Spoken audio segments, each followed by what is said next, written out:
In a rare public address in August 2016, Emperor Akihito of Japan suggested that he may abdicate the throne.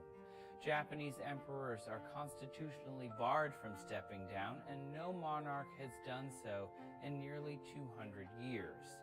Japan is a highly developed country with a liberal democracy, and yet it has the oldest continuing monarchy in the world. So how does Japan's monarchy actually work? Well, Japan's imperial family is a hereditary monarchy, not unlike those which are common in Europe and the Middle East. The head of the family is the emperor, and according to Japan's constitution, he is the symbol of the state and of the unity of the people. As such, the emperor's role is largely that of a figurehead. That is, he attends diplomatic functions, provides support after natural disasters, awards honors, and performs a number of other symbolic duties. In fact, the emperor only has two formal responsibilities: appointing the prime minister, as designated by parliament, and appointing the chief justice, as designated by the cabinet. The emperor does not take part in the lawmaking process and, in fact, is rarely even seen by the public.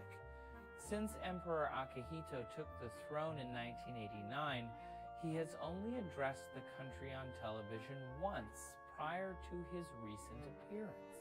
Japan's imperial family has existed for thousands of years, and their role has evolved throughout history.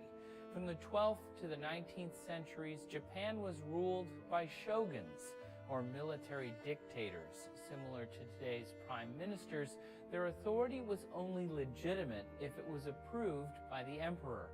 But when the shogunate dissolved in 1868, a new constitution gave the emperor the authority to create and enforce laws and exercise supreme command of the army and navy. This lasted until the aftermath of World War II, when the occupying United States imposed a new constitution, barring the emperor from taking part in politics. This era marked not only a shift in the emperor's sovereignty, but also in his public persona. According to Japanese mythology, the first emperor in 660 BC, as well as each of the 124 rulers who succeeded him, are descendants of the sun goddess of Japan's Shinto faith. In fact, the Japanese word for emperor literally translates to heavenly sovereign, and throughout history, emperors have even been referred to as gods.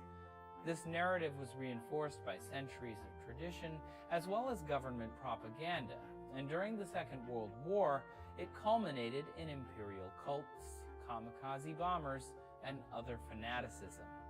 After Japan lost the war, the emperor publicly announced that he was not a god and rejected the belief that emperors are divine. In order for Emperor Akihito to resign, Japanese parliament must revisit a 1947 law barring him from doing so. Although nothing has been confirmed, Akihito's 56-year-old son would likely advance to the throne. But Japan is famously resistant to change, and reconsidering the role of its emperor once again may be a long and arduous road.